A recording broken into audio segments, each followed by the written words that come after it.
Bismillahirrahmanirrahim. Assalamualaikum warahmatullahi wabarakatuh. Untuk Ananda aku semua, Waalaikumsalam warahmatullahi peserta mata wabarakatuh. kuliah Hukum Acara Mahkamah Konstitusi kelas C6 ya. Ini masuk kepada kategori kita melakukan pertemuan ketiga membahas mengenai sejarah berdirinya Mahkamah Konstitusi dan kewenangan yang melekat di lembaga Mahkamah Konstitusi. Ini akan saya bagi beberapa session, 2 session untuk Ananda. Ini di tengah-tengah Ananda ada Andi Suherman, Sarjana Hukum Magister Hukum yang senantiasa akan mendampingi saya dalam proses perkuliahan ini di semester genap, khususnya kelas ini mengenai hukum acara Mahkamah Konstitusi. Anandaku semua yang saya hormati, peserta pemerhati kelas pembelajaran, kalau berbicara mengenai Mahkamah Konstitusi, kita harus menarik garis lurus supaya pemahaman kita menjadi sistematik dan tidak secara parsial. Anandaku semua yang saya hormati bahwa Mahkamah Konstitusi sebagai lembaga atau institusi negara yang khusus mengawal proses penegakan hukum atau dalam keseharian kita di salah satu lembaga yang memegang kekuasaan dan kewenangan sebagai kekuasaan kehakiman. Tentunya kita bertanya, kenapa Mahkamah Konstitusi sangat dibutuhkan, sangat diharapkan dalam hal proses kekuasaan kehakiman itu bisa berjalan sebagaimana mestinya. Saya awali untuk Anandaku semua bahwa traumatik sejarah dalam pelaksanaan pemerintahan dan pengelolaan negara di Negara Kesatuan Republik Indonesia ini dalam dinamika perkembangan sejarah ketatanegaraan kita sampai kepada titik nadir pada saat golongan elitis negara kita bersama dengan rakyat mendapatkan momen emas dalam hal melakukan penataan ulang.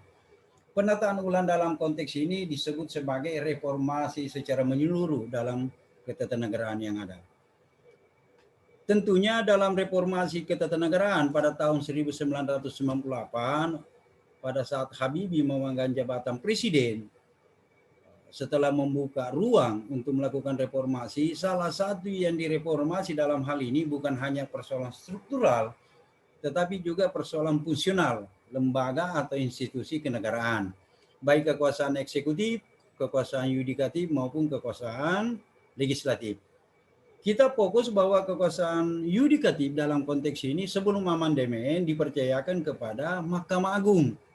Jadi kalau kaidah dan norma Undang-Undang Dasar kita kaji secara mendetail bahwa hanya satu lembaga yang dicantumkan dalam kekuasaan kehakiman, yaitu kekuasaan Mahkamah Agung secara tekstual. Tapi walaupun dalam hal penafsiran pasal-pasal lain secara tersurat kita bisa mendapatkan. Oke.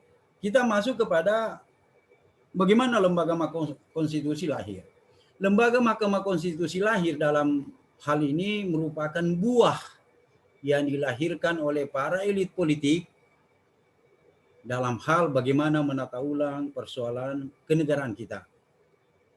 Lembaga Mahkamah Konstitusi mendapatkan tempat, mendapatkan wadah dalam lahirnya, yaitu pada zaman dilaksanakan amandemen ketiga Undang-Undang Dasar 1945, yaitu tahun 2001. Mahkamah Konstitusi dalam hal ini kesepakatan para elit menyepakati bahwa dalam hal perjalanan ketatanegaraan kita pada saat itu mengalami dinamika yang begitu fluktuatif. Ada beberapa hal yang menjadi pertimbangan. Salah satunya adalah pertimbangan yang dilakukan para elit politik atau kaum reformis pada saat itu adalah mengadop lembaga yang berkembang di negara-negara lain di bawah naungan Perserikatan Bangsa-Bangsa. Dengan tugas utama adalah melakukan pengujian suatu peraturan perundang-undangan yang bentuknya undang-undang terhadap norma dan kaidah yang ada di konstitusi negara. Seperti yang ada di Indonesia. Lembaga Mahkamah Konstitusi pada awalnya diharapkan bahwa tugas utama Mahkamah Konstitusi adalah melakukan revisi, melakukan pengujian suatu undang-undang secara formal diterbitkan oleh lembaga yang berkuasa dan lembaga berwenang dalam hal ini dan diberlakukan secara positif dalam tatanan kehidupan masyarakat bangsa Indonesia untuk menilai apakah undang-undang yang diterbitkan oleh pemerintah bersama DPR itu dalam kajian norma dan asasnya bersesuaian dengan kaidah dan norma yang ada di Undang-Undang Dasar kita. Kalau Undang-Undang Dasar, Ananda, waktu pertemuan 1-2 saya sudah jelasin bahwa dalam konteks ini Undang-Undang Dasar itu dalam hal bagaimana melihat bangunan besar negara kita dalam konsep negara hukum itu adalah salah satu elemen dalam pemahaman kita konstitusi secara general. Oke. Dalam hal kelahiran Mahkamah Konstitusi, akhirnya lembaga ini mendapatkan jas pembenar dalam konstitusi sesuai dengan bab tersendiri di Undang-Undang Dasar, yaitu tentang kekuasaan kehakiman. Ya kan? Kita pahami bahwa kekuasaan kehakiman dalam reformasi setelah amandemen Undang-Undang Dasar 45 secara tekstual itu terpetik dalam pasal 24, 24A dengan 24B. Ya kan begitu? Kekuasaan kehakiman dalam hal ini terbagi atas 3 institusi dasar. Yang pertama adalah kekuasaan kehakiman dalam hal ini Mahkamah Agung. Tetap Mahkamah Agung sebagai pemilik kekuasaan kehakiman dari awal waktu Indonesia di merdeka sampai pada saat Indonesia mengalami reformasi. Di samping Mahkamah Agung, karena ini amanat dan perintah para elit politik dan penguasa pada saat itu yang didukung oleh komponen bangsa dan negara ini, maka Mahkamah Konstitusi dilahirkan. Di samping Mahkamah Konstitusi, Mahkamah Agung, Mahkamah Konstitusi, dan ada kekuasaan pemegang kekuasaan kehakiman yang lain, yaitu Komisi Yudisial. Walaupun dalam implementasi kekuasaan dan kewenangannya berbeda, ya kan? Apa kewenangannya nanti kita secara detail kita mengkaji lebih jauh. Kita fokus dulu dalam kajian bagaimana lembaga Mahkamah Konstitusi. Fungsi dan kewenangan Mahkamah Konstitusi dalam hal bagaimana implementasi tugas dan kewenangannya dalam kekuasaan kehakiman tentunya harus Anda pahami adalah berbeda dengan kekuasaan dan kewenangan Mahkamah Agung. Ya kan? Kekuasaan Mahkamah Agung di dalam Undang-Undang Dasar itu sudah diperintahkan dan diamanatkan dalam kaidah dan norma, yaitu pemegang kekuasaan lembaga peradilan, peradilan umum, peradilan militer, peradilan tata usaha negara, peradilan agama, yang induknya ada di Mahkamah Agung. Mulai peradilan tingkat pertama, banding, sampai kepada kasasi. Kalau kita pahami bahwa kekuasaan kehakiman pada saat itu sampai di situ, bagaimana kekuasaan Mahkamah Konstitusi? Mahkamah Konstitusi dalam pasal 24, khususnya dalam pasal 24C, ini itu secara kaidah dan norma itu kita bisa menafsirkan berdasarkan kaidah yang termaktub di dalamnya. Apa kewenangan Mahkamah Konstitusi? Yang pertama adalah bahwa Mahkamah Konstitusi fungsi dan kewenangannya itu melakukan peradilan atau dalam konsep ini melaksanakan kekuasaan yudisial pertama dan terakhir. Selalu dikatakan bahwa kalau sudah diadili Mahkamah Konstitusi itu final. Iya benar. Karena Mahkamah Konstitusi tidak ada sub peradilannya sampai kepada tingkat bawah sama dengan Mahkamah Agung. Mahkamah Konstitusi adalah peradilan yang sifatnya pertama dan mengikat putusannya dan final. Tentunya kalau konsep ini yang terjadi dalam penafsiran kaidah konstitusi, apa sih kewenangannya? Itu pasti pertanyaan mendasar. Kewenangan, fungsi dan kewenangan Mahkamah Konstitusi sangat berbeda dengan fungsi kewenangan Mahkamah Agung. Contohnya, marilah kita bedah kaidah dan norma yang ada di pasal 24C. Mahkamah Konstitusi dalam konteks ini, kewenangan yang pertama yang diamanatkan dan diperintahkan secara langsung melekat bahwa kewenangan itu secara atribusi diberikan oleh konstitusi. Karena ada kewenangan organ negara atau ada kewenangan institusi negara atau ada kewenangan lembaga negara tidak diberikan secara langsung.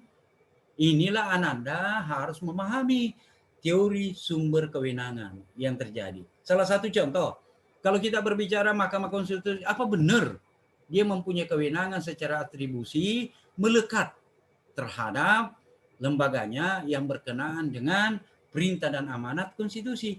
Pasal 24C lah jawabannya. Bahwa Mahkamah Konstitusi itu mempunyai kewenangan khusus.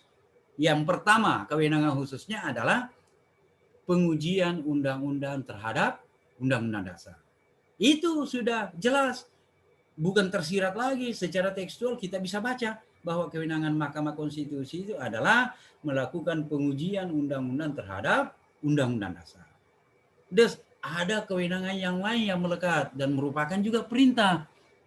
Yang kedua, kewenangan Mahkamah Konstitusi dalam hal ini adalah melakukan pengajuan pendapat yang dilakukan oleh DPR, wajib Mahkamah Konstitusi memutuskan apakah usaha DPR untuk menuju sidang paripurna dalam pemaksulan atau pemberhentian presiden dalam hal melanggar undang-undang dasar sudah benar sesuai hukum atau tidak. Mahkamah Konstitusi lah jawabannya yang mengeluarkan pendapat hukum. Ya kan? Terus kewenangan yang ketiga dalam hal ini adalah menyelesaikan sengketa kewenangan antar lembaga negara. Anda harus pahami yang mana organ negara, lembaga negara yang punya kewenangan dan menjadi subjek dalam hal sengketa kewenangan antar lembaga negara. Itulah dalam materi saya lampirkan Ananda. Ananda kalau membaca materi yang saya lampirkan adalah saya klasifikasi organ-organ negara yang secara langsung diberikan kewenangan oleh Undang-Undang Dasar. Salah satu contoh dari beberapa organ negara itu secara langsung dan tersurat kewenangan yang melekat kepada lembaga yang diberikan oleh Undang-Undang Dasar kita. Ada kekuasaan presiden sebagai pemegang kekuasaan pemerintahan, ya kan? Ada kekuasaan parlemen yang diberikan kepada 3 lembaga, MPR, DPR, dan DPD. Ada kekuasaan kehakiman yang diberikan kewenangan yang melekat terhadap Mahkamah Agung, Mahkamah Konstitusi, dan Komisi Yudisial. Itu dulu yang harus dipahami organ-organ negara. Hingga dalam konteks ini Ananda bisa pahami bahwa kewenangan Mahkamah Konstitusi dalam menyelesaikan sengketa kewenangan antar lembaga negara menjadi subjek dan apa menjadi objeknya. Ya kan? Salah satu contoh, kita tidak menafikan ada pendapat yang mengatakan apakah seorang gubernur, seorang bupati, seorang wali kota bisa mengajukan sengketa kewenangan antar lembaga negara. Kalau untuk menjawab ini, Ananda harus lihat dulu apakah organ negara ini sebagai subjek mempunyai kewenangan secara atributif dari Undang-Undang Dasar. Ya kan begitu? Terus ada kewenangan lembaga Mahkamah Konstitusi dalam hal menyelesaikan perselisihan hasil pemilihan umum. Walaupun kewenangan awal ini perselisihan hasil pemilihan umum berasal dari Mahkamah Agung. Karena sebelum ada Mahkamah Konstitusi, yang berhak mengadili perselisihan hasil pemilihan umum itu ada di Mahkamah Agung. Tapi setelah Mahkamah Konstitusi hadir, dilekatilah kewenangan tentang penyelesaian masalah perselisihan hasil pemilihan umum. Yang menjadi pertanyaan kepada kita, pemilihan umum yang mana Pak? Kan tentu begitu. Untuk masuk kepada ranah memahami bagaimana sengketa kewenangan, sengketa penyelesaian sengketa hasil pemilihan umum. Ada beberapa jenis pemilihan umum yang ada di Indonesia. Pemilihan umum presiden, ya kan? Yang kedua, pemilihan umum untuk memilih anggota parlemen, ya kan? Anggota DPR dengan DPD. Itu hak pemilihan umum. Yang ketiga, ada pemilihan umum untuk memilih kepala-kepala daerah yang ada di wilayah masing-masing. Dan yang terakhir Ananda harus paham, ada pemilihan umum dalam tingkat desa, namanya pilkades. Itu masuk kepada ranah, kalau penafsiran kita itu adalah pelaksanaan implementasi daripada demokrasi yang senantiasa mengacu kepada penafsiran pasal 1 ayat 2 Undang-Undang Dasar. Kedaulatan ada di tangan rakyat dan dilaksanakan menurut Undang-Undang Dasar. Oke, kita kembali. Waktu pertama implementasi kewenangan Mahkamah Konstitusi yang dilekatkan kepada lembaganya berdasarkan dengan teori atribusi menjadi debatable. Perdebatan yang begitu besar. Apakah pemilihan kepala daerah ini masuk genus pemilihan umum atau tidak. Ya kan? Ada klaim dari negara bahwa pemilihan kepala daerah adalah ruangnya pemilihan umum. Sementara dalam konteks penafsiran, pakar lain menganggap bahwa itu adalah naungan Kementerian Dalam Negeri. Jadi tidak tepat penyelesaian sengketa pemilihan kepala daerah itu di Mahkamah Konstitusi. Ya kan? Kenapa bisa berdasar bahwa kewenangan menyelesaikan sengketa itu ada pada Kementerian Dalam Negeri? Para elit yang berpandangan itu mengacu kepada bagaimana penafsirannya bahwa kepala daerah, ya, kepala daerah yang akan dipilih merupakan ranah dari Kementerian Dalam Negeri karena secara subordinat pemerintah provinsi, kabupaten, dan kota adalah salah satu sub yang menjadi pelaksanaan pemerintahan nasional, ya kan? Namun berbenturan dengan konsep dan teori pelaksanaan pemilihan umum.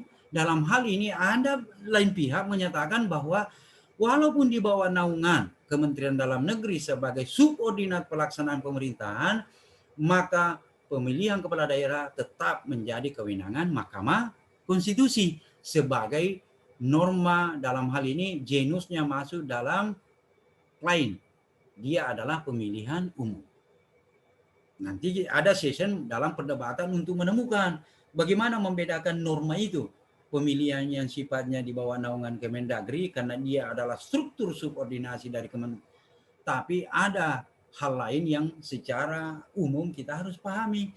Sampai saat sekarang ini, kewenangan Mahkamah Konstitusi melekat dalam penyelesaian hasil pemilihan umum, baik pemilihan presiden, pemilihan anggota DPR, DPD, dan penyelesaian sengketa hasil pelaksanaan pemilihan kepala daerah. Oke. Dalam konteks inilah, selain itu ada kewenangan yang melekat. Kewenangan yang kelima yang melekat adalah Mahkamah Konstitusi berhak mengadili dalam aspek pembubaran partai politik. Kita pahami bahwa dalam kontestasi pelaksanaan negara kita, partai politik merupakan satu lembaga yang menjadi unsur penopang dalam proses pelaksanaan demokrasi. Ya kan?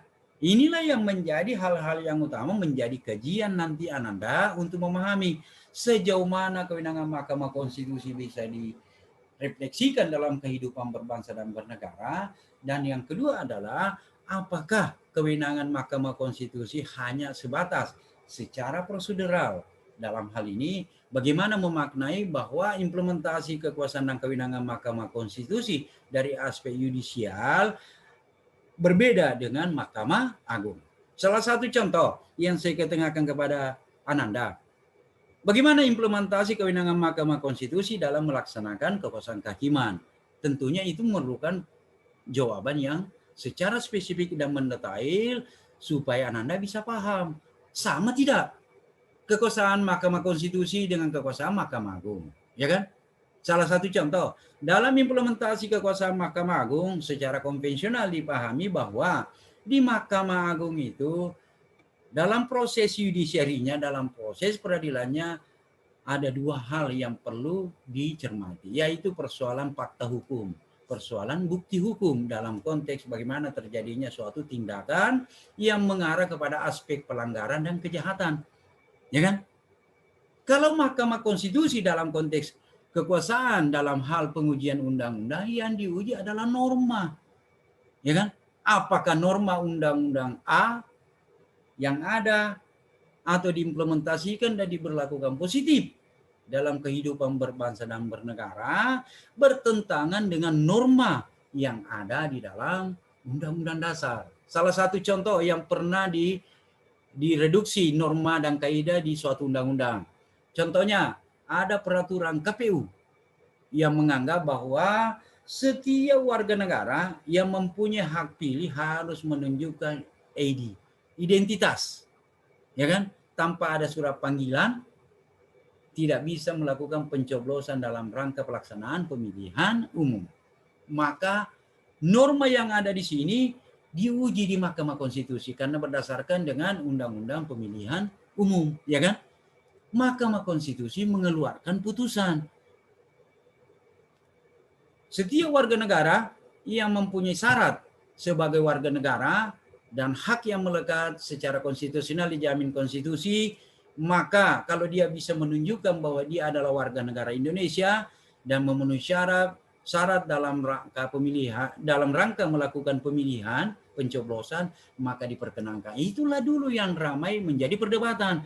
Apakah seseorang yang tidak mempunyai surat panggilan untuk melaksanakan pemilihan pencoblosan itu tidak bisa kalau tidak ada panggilan, surat panggilan. Kan yang mengeluarkan surat panggilan adalah KPU, ya kan? Berikut dengan ada turunannya KPU, ada KPPS, ada ya kan, ada KPS, ada petugas-petugas pemilihan itu. Itulah yang disiasati bahwa norma aturan yang dikeluarkan oleh KPU dengan menerjemahkan undang-undang pemilihan sebagai pelaksanaan daripada itu bertentangan. Karena setiap warga negara secara konstitusional dijamin oleh konstitusi. Bagaimana cara melihat? Lihat pasal 28 A sampai J mengenai perlindungan hak asasi manusia. Inilah kaitan antara pasal dengan yang satu, pasal yang satu dengan pasal lain untuk memahami bagaimana kronologis dalam konteks pelaksanaan atau implementasi kekuasaan dan kewenangan Mahkamah Konstitusi. Jangan setengah-setengah, anandaku. Harus secara sistematik. Contohnya, kenapa sih harus ada Mahkamah Konstitusi? Kan contohnya ada. Pasal 1 ayat 3 Undang-Undang Dasar kita.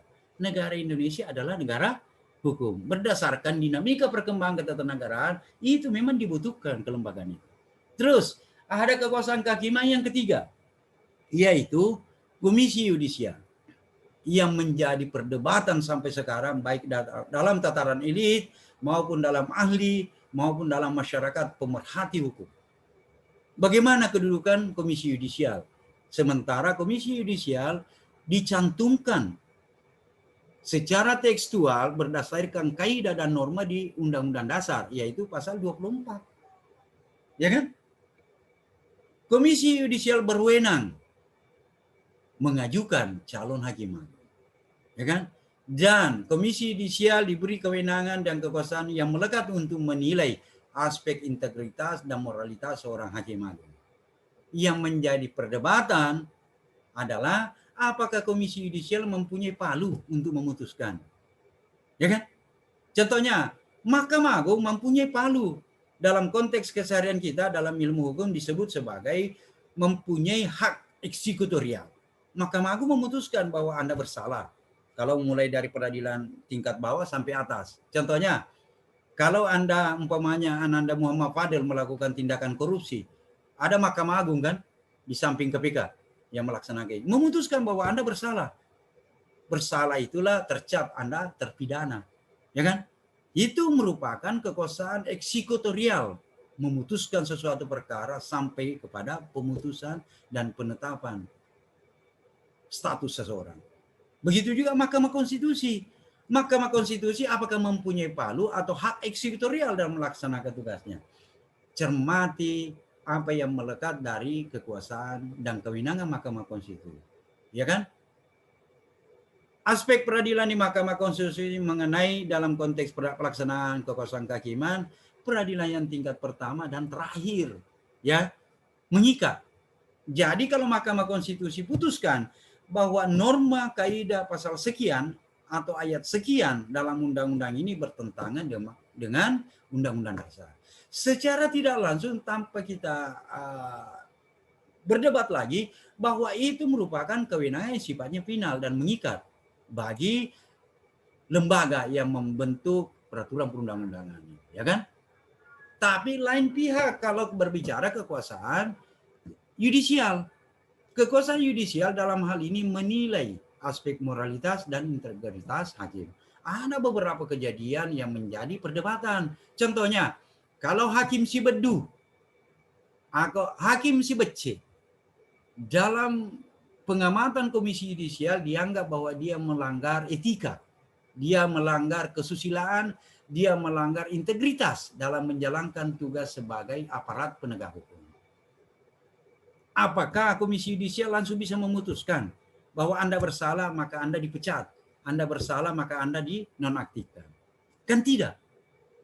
Ya kan? Dalam pelesatan keseharian, dalam kajian ilmu hukum, saya selalu mengatakan bahwa komisi yudisial adalah suatu lembaga tinggi negara, lembaga negara yang diberikan kekuasaan kehakiman non eksekutorial, ya, hakim non palu. Karena temuan yang didapatkan oleh komisi yudisial merupakan rekomendasi kepada Mahkamah Agung dengan Mahkamah Konstitusi, ya kan? Merekomendasikan kepada Ketua Mahkamah Agung bahwa ada hakimnya si Bedu, namanya si Bedu, ada hakimnya namanya si Bece, atau yang lebih keren ada namanya hakimnya si Angel, melakukan tindakan non integritas. Integritasnya sebagai hakim tidak dipercaya lagi. Melakukan tindakan yang bersebelahan dengan norma yang ada. Etika kesusilaan yang ada. Yang mencerminkan bahwa dia tidak layak menjadi hakim. Hakim tingkat pertama, hakim pengadilan negeri, pengadilan tinggi, maupun dengan hakim tinggi di hakim agung.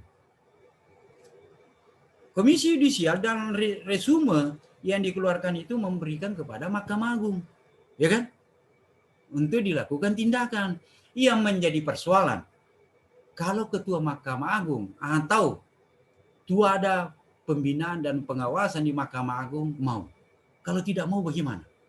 Ini, Anda dalam keseharian kan selalu melihat bahwa ada hakim yang direkomendasikan oleh Komisi Yudisial dilakukan tindakan, tapi itu tidak dilaksanakan. Apakah itu melanggar atau tidak? Tergantung penafsiran dalam konteks ini, ya kan? Apakah mau Mahkamah Agung, Ketua Mahkamah Agung berdasarkan rekomendasi itu ada pembinaan dan pengawasan itu, akhirnya diputuskan apakah hakim si Bedu, si Baco melanggar itu, maka diberhentikan. Kan terkadang bersebelahan dengan pemahaman kita. Itulah dalam konteks ini bahwa ada 3 lembaga kekuasaan kehakiman itu berbeda dalam konteks kewenangan dan kekuasaan. Walaupun sama-sama secara tersurat dilegitimasi dalam kaidah dan norma yang tercantum di Undang-Undang Dasar. Nah ini yang Anda harus pahami. Supaya di dalam hal pemahaman awal yang Anda itu sebelum masuk kepada, contohnya di dalam implementasi kewenangan kekuasaan Mahkamah Konstitusi ada proses beracara yang macam-macam. Ada hukum acaranya dalam proses pengujian undang-undang tersendiri. Ada hukum acaranya dalam proses sengketa kewenangan tersendiri. Ada hukum acaranya dalam proses pembubaran partai politik tersendiri. Begitu juga kode etik hakim dalam pelaksanaan sidang di Mahkamah Konstitusi itu macam-macam. Inilah langkah awal dalam memahami supaya Anda tidak salah menafsirkan pada saat tertentu. Contohnya, apakah putusan dari Mahkamah Konstitusi atau pendapat hukum Mahkamah Konstitusi setelah dia menilai bahwa usulan DPR itu dalam hal pemberhentian dan pemakzulan presiden benar-benar disetujui oleh Mahkamah Konstitusi dalam pendapat hukumnya. Apakah presiden sudah jatuh atau belum? Tidak kan? Ini masih melalui proses politik yang panjang. DPR mengajukan kepada MPR untuk melakukan sidang paripurna Majelis Permusyawaratan Rakyat untuk memutuskan bahwa presiden melanggar Undang-Undang Dasar. Ya kan? Tapi kalau dalam hal itu, kalau presiden yang kebetulan merepresentasi kekuasaan politik yang ada di parlemen, dia dominasi, bisa tidak? Ya kan? Inilah yang menjadi persoalan perdebatan oleh ahli hukum. Bagaimana caranya kita mau berpikir bahwa solusinya yang sifatnya solutif bisa kita memberikan sesuatu dalam kerangka pembangunan hukum dalam kehidupan berbangsa dan bernegara. Itulah pengantar. Untuk session kedua nanti Andi Suherman silakan masuk, membuka. Ananda yang Keti silakan buka untuk menafsirkan, atau bisa saya rekod dulu ini baru kita lanjutkan di sini. Oke? Sebelum saya tutup, karena ini waktu juga yang sangat terbatas, Ananda ada yang mau bertanya? Saya, Pak Fadel, silakan. Bismillahirrahmanirrahim. Pertanyaan saya, Pak, dalam pasal 24C ayat 3 mengatakan Mahkamah Konstitusi memiliki 9 orang hakim ditetapkan oleh presiden yang diajukan oleh Mahkamah Agung dan 3 orang Dewan Perwakilan Rakyat. Pertanyaan saya, apabila kita mendominasi politik, kita memegang DPR sama DPR presiden, otomatis 6. Jadi kalau ada gugatan yang bersifat otomatis kita menang, Pak. Apakah Bapak setuju dengan pasal ini atau tidak? Atau bertentangan dengan asas keadilan, Pak? Terima kasih. Oke, terima kasih Anandaku. Ini pertanyaan cerdas. Ini kan untuk menilai awal daripada bagaimana komposisi dalam menentukan siapa hakim Mahkamah Konstitusi, ya kan? Yang pertama adalah yang Anda harus pahami, itu sudah dijelaskan secara tersurat di dalam Undang-Undang Dasar dan pembentukan Mahkamah Konstitusi. Unsur daripada hakim konstitusi yang ada, yang pertama adalah usulannya dari presiden, ya. Usulan presiden 3 orang, ya kan? Terus usulan daripada lembaga parlemen, ya kan? Dan masyarakat umum itu kan yang dipilih oleh DPR. Dalam hal ini presiden sebagai administrator negara merangkum 3 komponen dasar itu. Mahkamah Agung mengusulkan ini loh Bapak Presiden 3 orang calon saya. Biasanya yang diusulkan menjadi 6 orang unsur daripada Mahkamah Agung. Presiden juga menetapkan dari segala potensi yang ada, bisa dari akademisi, bisa dari praktisi, dan bisa dari masyarakat umum, mengusulkan juga 3 orang. Terus dari DPR, ya, usulan dari DPR 3 orang, ya kan? Ini representasi dari rakyat. Kita pahami bahwa DPR adalah representasi. Maka 9 orang ini, 3 dari Mahkamah Agung, 3 dari Presiden, dan 3 dari DPR.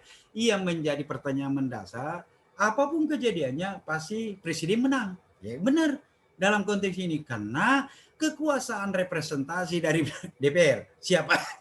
Contohnya sekarang, siapa yang menguasai lembaga parlemen? Mayoritasnya ada di partai tertentu dan koalisi partai dari pemerintah, ya kan? Yang menjadi persoalan dalam hal ini, siapapun orangnya diusulkan, persoalan integritas yang sangat dibutuhkan.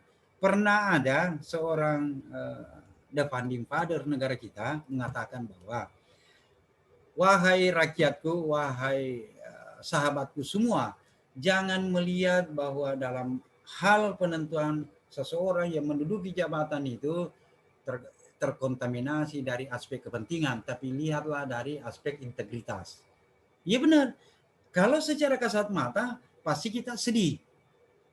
Karena presiden 3 orang, parlemen 3 orang, tentunya parlemen dalam konteks ini diwakili oleh representasi siapa kekuasaan politik yang ada, tentunya secara tidak langsung adalah kekuasaan presiden. Karena dia representasi kan. Maka 6 orang, iya benar. Dalam konteks tentunya yang menjadi ketua dalam hal ini kan tentunya dipilih dari oleh dan anggota. Yang menjadi ketua Mahkamah Agung pasti kita selalu berpikir, wah pasti orangnya pemerintah. Iya benar. Tapi dalam implementasi tugasnya ini belum tentu, ya kan? Kalau setiap pejabat negara, setiap pemangku jabatan negara senantiasa berpikir bahwa pada saat saya menjabat saya tidak mengacu kepada bagaimana keinginan penguasa, tapi saya mengacu kepada konstitusi dan bagaimana kelangsungan negara saya. Dan begitu, sama kita ahli hukum. Bagaimana kalau melakukan kesaksian? Saya tidak mengacu kepada siapa yang membayar pada saat kita memberikan keterangan. Tapi kita mengacu kepada dan mengabdi kepada bagaimana ilmu hukum itu kita implementasikan. Bagaimana ilmu yang kita miliki itu kita ketengahkan. Yang benar katakan yang salah katakan salah. Oke? Bagaimana? Ada lagi sebelum kita close? Karena waktu juga. Oke, untuk anak-anakku yang saya hormati, terima kasih untuk sesinya. Silakan bergabung dengan Pandi Suherman ya. Terima kasih untuk anak-anakku, terima kasih untuk sahabatku peserta pemerhati kelas pembelajaran. Tentunya hari ini dalam silaturahmi sebagai implementasi pengejawantahan kita sebagai Khalifatullah. Khalifatullah dalam konteks ini senantiasa belajar untuk menciptakan bagaimana kita sebagai manusia yang seorang insani yang betul-betul mengimplementasikan hakikat kita sebagai Khalifatullah. Khalifatullah dalam konteks ini ya kita diperjalankan dalam konteks bagaimana memakmurkan alam semesta, memakmurkan sesama, dan senantiasa tunduk dan taat kepada ulil amri. Terima kasih untuk anandaku, semuanya berujung kepada ridho dan rahmat Allah Subhanahu wa taala. Sebagai wujud syukur kita, mari kita menutup pertemuan ini dengan membaca hamdalah. Terima kasih untuk anandaku, sahabatku peserta pemerhati kelas pembelajaran. Akhirul kalam, wallahu waliyyu taufiq wal hidayah. Wassalamualaikum warahmatullahi wabarakatuh. Waalaikumsalam warahmatullahi wabarakatuh.